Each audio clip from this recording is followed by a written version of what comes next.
नमस्कार, मेरा नाम है राज के वर्मा और आप देख रहे हैं रिपोर्टर जी। आज हमारे न्यूज़ रूम इंटरव्यू में हमारे साथ एक ऐसे व्यक्ति हैं जिन्होंने अपने प्रोफेशनल कैरियर की शुरुआत एक मजदूर के तौर पर की।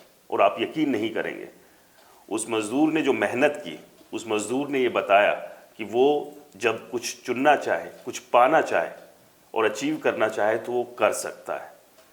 और इस तरह से किया कि देश की सबसे बड़ी ऑटोमोबाइल मैन्युफैक्चरिंग कंपनी के बोर्ड ऑफ डायरेक्टर में शामिल हुए। चलिए देर नहीं करते हैं, आपकी मुलाकात कराते हैं हरभजन सिंह जी से। सर, बहुत बहुत स्वागत है आपका रिपोर्टर जी के न्यूज़ रूम इंटरव्यू में। धन्यवाद।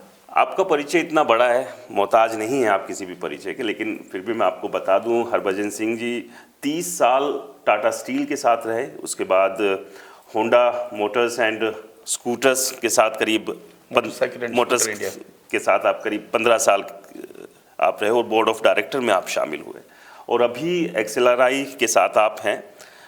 सर, सबसे पहले आपकी जर्नी के बारे में जानना चाहेंगे कि किस तरह से, मतलब बहुत सारे लोग हैं मजदूरी करते हैं, बहुत सारा स्ट्रगल करते हैं अपनी लाइफ में, बहुत सारे लोग बड़ा आयाम भी छू लेते हैं, उसको पा भी लेते हैं, लेकिन उसको बरकरार रखना बड़ा मुश्किल हो जाता है। लेकिन जिस तरह से आपने शुरुआत की, आपने बताया कि अगर आप कुछ भी पाना चाहें तो वो पा सकते हैं। कैसे रही ये पूरी जर्नी और किस तरह से जो अचीवमेंट थी, एक देश की नंबर 1 जो कंपनी है होंडा, उसके आप बोर्ड ऑफ डायरेक्टर तक में शामिल हुए? वर्मा जी, शुरुआत तो मैंने टाटा स्टील से की जी। और मेरा पहले पद का नाम तो मजदूर था, लिटरली डेजिग्नेशन वाज मजदूर। और काम था कि ब्लास्ट फार्नेसेस के टैप होल को खोलने में मदद करना और वो नाली बनानी जिससे कि ब्लास्ट फार्नेस से जो हॉट मेटल निकलता है वो लैडल में ले जाया जा सके और उसके ऊपर से स्लैग हटाना। तो वहाँ से हमने शुरुआत की और उस समय हाई स्कूल पास ही थे और धीरे धीरे हमने अपनी शिक्षा जारी रखी, स्पोर्ट्स में भी थे। तो मेरा ये मानना है कि शिक्षा ही आदमी को पंख लगाती है।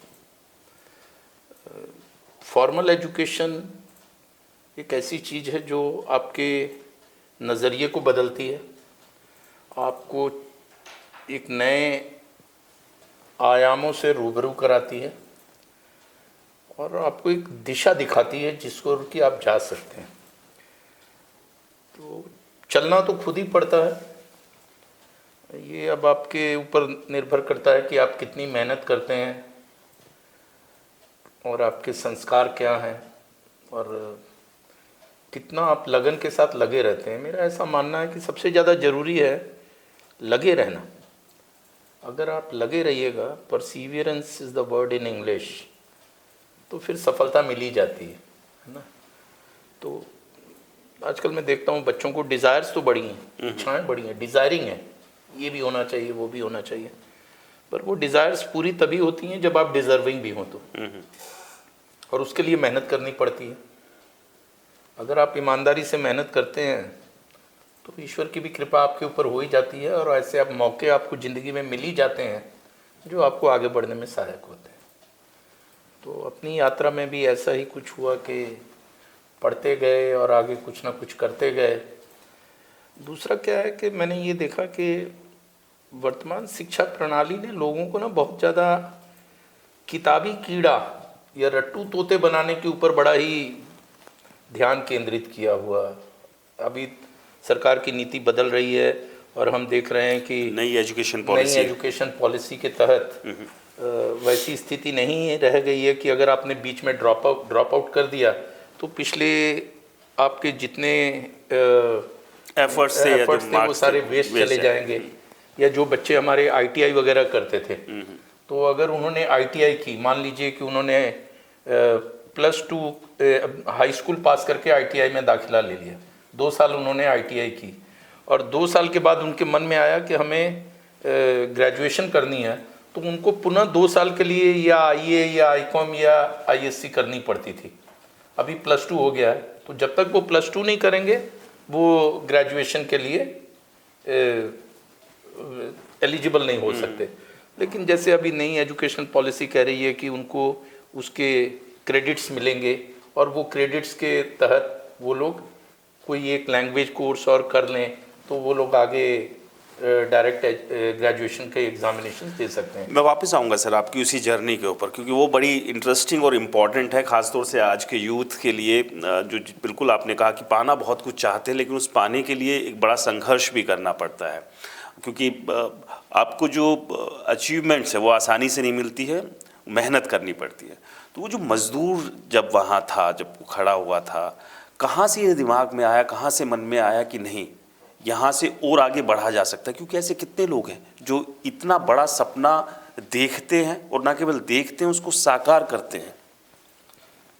देखिए, ऐसा है कि कई बार शुरुआती दौर में ये क्लैरिटी नहीं होती कि पहुंचना कहाँ, लेकिन आप जैसे जैसे एक एक मोड़ पार करते जाते हैं आगे का रास्ता नजर आता है। तो मतलब उस वक्त ये वो तो जाहिर सी बात है कि ये नहीं सोचा होगा कि किसी दिन जो है आपको ये बताता हूँ कि मैं जब डायरेक्टर तक बनेंगे आप। होंडा में आया तो मैं डीजीएम था और मेरे को 1 साल में ही डीजीएम से जीएम में प्रमोशन दे दी गई।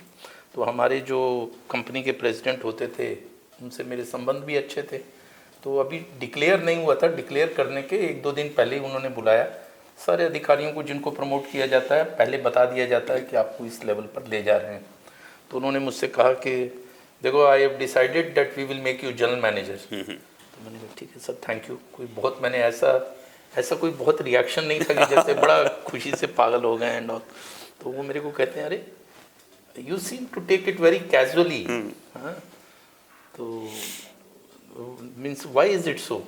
तो मैंने उनको कहा कि सर ऐसा है कि जब मैं छोटा था तो मुझे लगता था, और हमारे गांव में भी सब लोग बोलते थे कि कंपनी में जनरल मैनेजर सबसे बड़ी चीज़ होती है। वैसे तो मैनेजर, कोई मैनेजर बन जाता था तो बहुत बड़ा मानते थे, लेकिन जनरल मैनेजर अंतिम पड़ाव समझा जाता था। तो मैंने कहा जब मैं यहाँ आया तो मुझे ये समझ में आया कि जनरल मैनेजर ही अंतिम सीढ़ी नहीं है, अभी तो और अभी भी तो और आगे जाना है। इसलिए मुझे कोई बहुत ज़्यादा तो बाद में जब मैं वाइस प्रेसिडेंट बन गया वो भी बहुत आगे निकल गए थे। तो भारत एक बार आए तो मुझसे मिले, बोले अब तो खुश हो, अब तो आप वाइस प्रेसिडेंट हो गए हो। मैंने कहा अब तो खुश हूँ। मुझे पता नहीं था कि बाद में डायरेक्टर ही बनना। आप जब मजदूर थे उस दौरान यूनियन को भी आप लीड कर रहे थे, आई थिंक, अगर गलत नहीं हूँ तो, एज वाइस प्रेसिडेंट के तौर पे। टाटा वर्कर्स यूनियन में रहा हूँ। जैसे अभी देखते हैं हम यूनियंस के जो इधर उधर उठापटक जो चलती रहती है, कुछ उस तरह की शरारतें भी होती थी कि भी हाँ ठीक है, स्ट्राइक करा दी है, कुछ करा दिया अगर कंपनियां नहीं सुन रही है तो। राजजीव, टाटा स्टील का कल्चर बड़ा डिफरेंट है और टाटा स्टील में औद्योगिक संबंध बड़े ही सौहार्दपूर्ण हैं। और ये सारा एक साइकिल होता है, एक चक्र होता है। कहीं पर भी जहाँ यूनियन बनती है वो शुरू होती है विवादों से, और जैसे जैसे वो समय के साथ विवाद कम होते जाते हैं तो यूनियनों की भूमिकाएं भी बदलती जाती हैं। तो ऐसा है कि टाटा स्टील में भी यूनियनों ने अपने समय में विवाद देखा है। उसकी शुरुआत जो हुई थी कि गोलीबारी से हुई थी, 5 लोग मर गए थे, और उस यूनियन को उस समय तो आज़ादी का संघर्ष चल रहा था, उसको सुभाष चंद्र बोस उसके नेता रहे हैं। सुभाष चंद्र बोस 1926 तक टाटा वर्कर्स यूनियन के प्रेसिडेंट रहे हैं, 10 साल, और उसमें महात्मा गांधी भी रहे हैं। बहुत बड़े बड़े देश के दिग्गज नेताओं का उसको मार्गदर्शन रहा। और आज मतलब मैं समझता हूँ कि 85-86 साल से तो कोई 1956 के बाद से कोई बड़ा विवाद वहाँ पे नहीं हुआ। ऐसा नहीं है कि आपस में पोजीशंस नहीं पकड़ लेते हैं, दोनों अपने अपने पोजीशंस में रहते हैं, लेकिन दोनों के बीच एक ये समझ आ चुकी है कि आपका दायरा क्या है और हमारा दायरा क्या है। तो मैं जब यहाँ आया था तो यहाँ की तो कहानी दूसरी थी। यहाँ तो यूनियन का मतलब था कि मैनेजमेंट को गालियाँ दो और हंगामा करो और ज़रूरत पड़ने पर वायलेंस करो और धमकियाँ दो। 2005 का कांड होके ही हटा था। मैं उसी पे आ रहा था कि हमने भी बड़े नज़दीक से वो कवर किया था कि 2005 में जिस तरह से होंडा में जो कांड हुआ था, वो आज भी जो है। मैं जब आया था तो मेरा इतिहास नहीं था एज एन ऑफिसर। लोग मैनेजर बनते हैं, पहले एग्जीक्यूटिव बनते हैं, सीनियर एग्जीक्यूटिव बनते हैं, प्रबंधन का एक अंग रहते हैं। मैं तो यूनियन का सिटिंग वाइस प्रेसिडेंट था और मुझे इन्होंने उठा करके आईआर का हेड बना दिया। तो मैं जब आया तो मैं देखता था कि सारे लोग ना वो बैठ करके प्रेजेंटेशन बनाते रहते हैं। जापानी कंपनियों में प्रेजेंटेशन का बड़ा कल्चर है। क्योंकि उनका दोष नहीं है, वो दूसरे परिवेश से आए होते हैं तो हर चीज़ को लिखा पढ़ी में समझना चाहते हैं। तो मेरे बगल में एक लड़का बैठा हुआ था, वो मैं देख रहा था सुबह से काम कर रहा है, एक प्रेजेंटेशन बना रहा है। तो मैंने कहा भाई ये क्या कर रहे हो? तो बोला सर कल ना ट्री प्लांटेशन होना है, उसकी प्रेजेंटेशन तैयार कर रहा हूँ। तो मैं नया नया था, मैं बैठ के देखता रहा। अगले दिन मैंने देखा कि सारी चीज़ व्यवस्थित है और लोग आए और 10 मिनट में पहले से ही वहाँ पे जगह बनी हुई थी। वो एक सीनियर बंदा था जापान से आया हुआ, उसने आया, प्लांट लगाया, प्लेकार्ड गाड़ा, पानी डाला, फोटोएं खींची, हाथ पोंछा, 10 मिनट में चला गया। तो मैंने उसको बुला के बोला यार ये 10 मिनट की एक्टिविटी थी, तूने सारा दिन लगा दिया, ये फोटोएं लगाते हैं और ये और वो रिसर्च मारते हैं। तो बोला सर यही ये कल्चर यही है। तो मैं समझ गया कि अगर मैं भी इसी संस्कारों में घुस गया ना तो बस ये पेड़ ही लगेंगे, मुझसे लोगों के दिल तक नहीं पहुंच पाऊंगा, काम नहीं होगा। तो मैंने सबसे पहले तो इसको अलग किया। मैंने कहा मुझे तो भाई ये कंप्यूटर नहीं चलाना आता, हालांकि मैं एक्सएलआर का एमबी हूँ। पर मैं समझ गया था कि अगर मैंने इसमें मुझे अपनी दक्षता नहीं दिखानी है, मुझे लोगों के दिल तक पहुंचना है और उनके अंदर जो भड़ास है उसको शांत करना है और उनको साथ ले करके कंपनी की प्रगति को आगे बढ़ाना है। तो मैंने उसी दिशा में काम किया। अब मेरे रिटायरमेंट के बाद उसी यूनियन ने मुझे फेयरवेल दिया। बहुत कम होता है ऐसे। हाँ जी, वरना तो यूनियन ये कहती है कि अच्छा है बला टले, कोई दूसरा आएगा तो देखता है कि वहाँ कुछ बेटर होंगी चीजें। किसी से भी पूछ लीजिए, रैंडम किसी को पिकअप करके पूछ लीजिए, मतलब पीठ पीछे देखिए, आपके ना रहने के बाद पीठ पीछे लोग आपको गालियां देते हैं या आपकी इज्जत करते हैं, वही आपने कमाया होता है। तो हमने वही कमाया है कि लोग आज भी हमारी इज्जत करते हैं। नहीं, ये बहुत अच्छी बात है। और आपने कमाया नहीं है, आपने हासिल किया है इन सारी चीज़ों को, मेहनत करके हासिल किया। फिर राजस्थान में हम लोगों ने फैक्ट्री लगाई, कर्नाटका में बनाई, यहाँ पे अहमदाबाद डिस्ट्रिक्ट में है ये बिटलापुर, वहाँ बनाई। तो होंडा की एक फैक्ट्री से 4 फैक्ट्रियाँ हो गई, काफ़ी विस्तार हो गया। तो ये ईश्वर की कृपा भी रही है, ऐसा नहीं कि पुराने दिन, वो पुराने स्ट्रगल अभी भी याद आते होंगे। कुछ इस तरह के इंसिडेंट होंगे जब लगता होगा कहीं ना कहीं जो एक सपना देख रहे हैं आप, रास्ते में कुछ हर्डल्स आते होंगे, आए होंगे उस दौरान? देखिए हर्डल्स तो आते ही हैं, बहुत सारी बातें होती हैं जिनको पब्लिकली हम लोग शेयर भी नहीं करते, लेकिन जो हुआ रहता है वो यूनियन में बैठे लोग भी जानते हैं, मैनेजमेंट में भी बैठे लोग जानते हैं। तो कई वाक़या घटते रहते हैं, लेकिन अगर आप सच्चे मन से लोगों को साथ लेके चलो तो ज़्यादा दिक्कत नहीं होती है। तो कई बार वहाँ तो वायलेंस बहुत ज़्यादा था, लोग कई तरह की बातें करते थे, इनको मार देंगे, उसको सीधा कर देंगे, ये कर देंगे। तो कई बार कन्फ्रंट भी करना पड़ता था कि चल भाई मार ले, कहाँ मारना बता दे, आ जाते हैं, वहीं मार कूट लेना, काम खत्म हो जाएगा। और फिर एजुकेट करना पड़ा। देखिए ये मैं इन बच्चों को दोष नहीं देता, ये फर्स्ट जनरेशन एम्प्लॉयमेंट था इस एरिया में। तो उस समय क्या था, किसी को अगर एक पर्चा दे दो ना, एक एडवाइजरी भी इशू कर दो, तो लोग आ जाते थे जी तुमने हमारे छोरे को पर्चा कैसे दे दिया, नोटिस दे दिया या कुछ निकालने की तैयारी कर रहे हैं। भाई हम तो इसको चिट्ठी लिख रहे हैं कि तुम 3 महीने से काम पर नहीं आ रहे हो, तो प्लीज एक्सप्लेन कि तुम 3 महीने से गायब क्यों हो। अरे इतनी सी बात है, बताइए, मैं खेत पे इससे काम करा रहा था, कल ही भेज देता हूँ। और इसके लिए कागज क्यों भेज दिया? मैंने कहा कागज को ला फाड़ देता हूँ, बंदे को भेज दिया। तो ये ना आपको थोड़ा दूसरा क्या है कि आप ग्राउंड लेवल पर उतरना पड़ता है। ठीक है, मैंने आपको एक वाकया सुनाता हूँ। एक बच्चा हायर किया, हायरिंग मैं ही देखता था, तो एक आया हमारे पास, उसकी इंटरव्यू ले रहा था मैं, तो थोड़ा अंग्रेजी में उसका भी हाथ जल तंग था। तो अपने यहाँ तो थोड़ी दिक्कत है ना, प्रोनाउंसिएशन वगैरह वैसे नहीं है जैसे कि जापानी या दूसरे लोग चाहते हैं। तो मैंने उसको 2-4 मिनट तक मैंने सुना। मैंने कहा अच्छा भाई ये सब छोड़, तू मेरे को ये बता, तेरे को हुक्का पीना आता है? बोला हाँ सर आता है, वो तो बचपन से ही पीते आ रहे हैं। मैंने कहा चल तेरा सिलेक्शन हो गया। तो मेरी पूरी टीम बोलती सर ये क्या बोल रहे हैं आप कि हुक्का पीने से सिलेक्शन हो जाता है? मैंने कहा इसको आ जाने दो, ज्वाइन करने दो, फिर बताएंगे। वो ज्वाइन किया बच्चा, उसको मैंने डाल दिया। मैंने तेरा काम यही है भाई कि आजू बाजू के गांव में जाएगा, लोगों से मिलेगा, बताएगा होंडा बहुत बढ़िया कंपनी है भाई। आपने उसके उस टैलेंट को, जो हुक्का पीने का जो था, उसको एक टैलेंट बना के उसको यूज कर लिया। हर आदमी के अंदर काबिलियत होती है, केवल उसे सही दिशा तराशने की जरूरत होती है। और भाषा क्या है? भाषा तो केवल एक माध्यम है, हमारे अंदर चल रहे विचारों की तस्वीर है। तो भाषा के आधार पर हम अपने लोगों की योग्यता को नकारा कहना शुरू कर दें, ये ठीक नहीं है। तो हमने जमीन पे उतर के जो जैसा था उसके साथ वैसा ही बन के मामले को आगे बढ़ाया, और एक्शन भी लेने पड़ते हैं।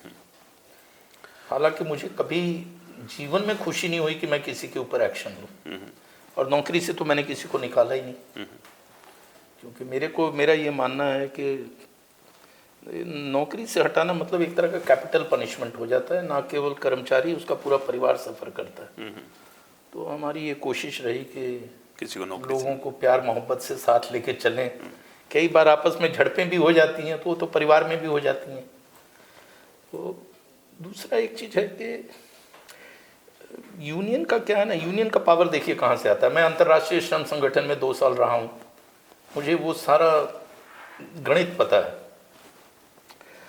तो इनका पावर आता है from their power to create nuisance और कर्ब न्यूसेंस।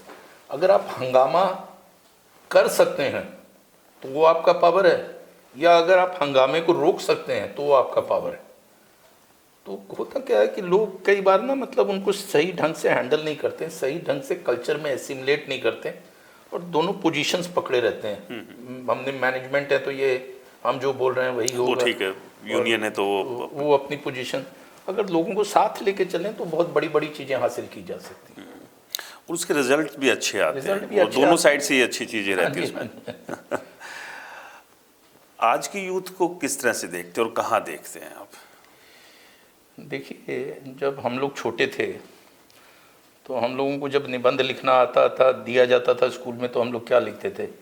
भारत एक गरीब देश है, भारत कृषि प्रधान देश है, हम विकासशील अर्थव्यवस्था हैं। हाँ? अब अगर बच्चों को निबंध लिखने दीजिएगा, वो लोग ये सब नहीं लिखते हैं। वो लिखते हैं कि हम विश्व की 5वीं अर्थव्यवस्था हैं, हम न्यूक्लियर पावर हैं, हम स्पेस में पहुंचने वाले फलाना देश है। मतलब उनकी जो स्टार्टिंग लाइन है ना, वही बहुत चेंज हो चुकी है। ठीक है, अब आप देखिए 15% पायलट्स जो हैं वो महिलाएं। पूरे विश्व के 1/3 पायलट्स जो हैं वो फीमेल्स हैं। अगर आप हमारा ये डेटा उठा के देखिए सॉफ्टवेयर, तो आईटी की जो महारत हमारे देश को हासिल है, ये बाहर जाके सारी ये जितना गूगल वगैरह सारा जो चला रहे हैं, कौन चला रहे हैं? हमारे ही लोग तो चला रहे हैं, इंडियंस चला रहे हैं। इंडियंस चला रहे हैं। तो हमारी जो सबसे बड़ी शक्ति रही है वो 2 चीज़ें रही हैं, एक गणित, और दूसरा चाइना की तुलना में अंग्रेजी भारतीयों की पकड़ में ज़्यादा रही है। और अंग्रेजी जो है, मंडारिन पूरे विश्व में नहीं चलती जो उनकी भाषा, लेकिन अंग्रेजी तो पूरे विश्व में ही चल जाती है। पूरे विश्व में मतलब ऐसा है कि मैं तो उधर भी यूरोप में काफ़ी रहा हूँ, तो मैंने ये देखा है कि कई जगह स्पेनिश और फ्रेंच ज़्यादा चलती है, लेकिन फिर भी अंग्रेजी बोल बाल के कुछ काम निकल जाता है। तो वो दोनों जो है इंडियंस की स्ट्रेंथ रही हैं। अभी आप डिजिटलाइजेशन देखिए, हर 1 मिनट में 5000 ट्रांजेक्शन्स होती हैं, डिजिटल ट्रांजेक्शंस 1 मिनट में। और ये विश्व का सबसे बड़ा नंबर है, विश्व का सबसे बड़ा नंबर है। हाँ? और हमारी अभी मतलब अगर आप हमारे सैन्य शक्ति को देखें, हम तो अभी आत्मनिर्भर हो गए हैं। कई इक्विपमेंट्स में प्लेन्स हम बना ले रहे हैं, टैंक्स हम निर्मित कर ले रहे हैं, मशीन गनें हम बना ले रहे हैं। तो हमारी जो ओवरऑल यात्रा है एज ए नेशन, वो काफ़ी सही रही है। यानी कि यूथ सही दिशा में जा रहा है। यूथ सही दिशा में जा रहा है, और मैं तो एक चीज़ मानता हूँ कि हर आने वाली पीढ़ी पुरानी पीढ़ी से ज़्यादा काबिल होती है। जी, ठीक है। जब हम छोटे थे तो हमारे पेरेंट्स बोला करते थे, अरे ये बच्चे ऐसी बातें कर रहे हैं, हम इस उम्र में ये बातें नहीं जानते थे। जब हमारे बच्चे आगे हो गए तो हम अपनी पत्नी को कहा करते, देखो अरे हम लोग ये सब जानते ही नहीं थे, इतनी तेज बातें कर रहे हैं। अब मैं देखता हूँ मेरी बेटी मेरे नाती को देख के बोलती है, अरे ये इतने तेज हो गया, हम लोग तो इतने तेज थे ही नहीं। तो ये जनरेशन वाइज है, हर आने वाली पीढ़ी सॉफ्टवेयर जो है अपडेट होकर आता है। हर आने वाली पीढ़ी पुरानी पीढ़ी से ज़्यादा काबिल होगी और ज़्यादा कंटेक्स्ट से मैच करती होगी। उनकी सोच विचार, उनका माहौल के साथ उनका जो एसिमुलेशन है, वो हम लोगों से बेहतर होगा। नहीं नहीं खैर, बहुत अच्छी बात है। और चलिए इस इंटरव्यू के अंत में हमारे जो यूथ खास तौर से खैर अच्छी दिशा में जा रहे हैं, समझदार हैं, वो अपना अच्छा बुरा सब जानते हैं, लेकिन बहुत सारा यूथ ऐसा भी है कि वो बहुत कंफ्यूज्ड है अभी भी। सही दिशा की ज़रूरत है उनके लिए। कुछ कोई एक संदेश, एक मैसेज जो है आप देना चाहें, क्योंकि जीवन के जो उतार चढ़ाव आपने देखे हैं, वो जो एक्सपीरियंस है वो बड़ा अहम हो जाता है। देखिए राज जी, पहली बात तो मैं ये कहना चाहता हूँ कि दुनिया में कोई ऐसे माता पिता नहीं हैं जो अपने बच्चों के लिए अपनी ज़रूरतों की कुर्बानियाँ नहीं देते। चाहे वो गरीब हों चाहे अमीर हों, वो अपनी रिक्वायरमेंट्स को सैक्रिफाइस करते हैं कि उनके बच्चों का जीवन उनसे बेहतर बन सके। तो और कुछ भी मुफ्त में नहीं आता।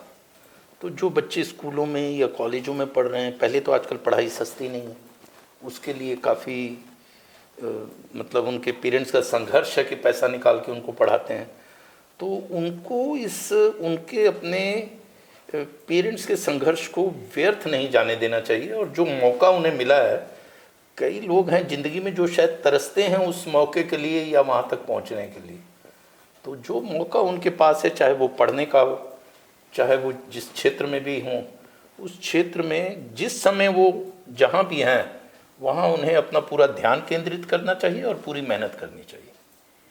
ये बेहद ज़रूरी है, क्योंकि अगर आप फोकस नहीं हैं जी, तो आप फिर अपने सपनों को साकार नहीं कर सकते। और अगर आप फोकस हैं तो फिर आप एक मज़दूर से जो एक बड़ी कंपनी के डायरेक्टर तक बन सकते हैं। तमाम जो ख्वाहिशें, जो तमाम सपने हैं, उसको आप आसानी से पा सकते हैं। बहुत बहुत शुक्रिया सर, आप आए, अपने बारे में बाकी चीज़ें आपने इतनी डिटेल में समझाई, यूथ को जो मैसेज दिया, बहुत बहुत शुक्रिया। Thank you very much.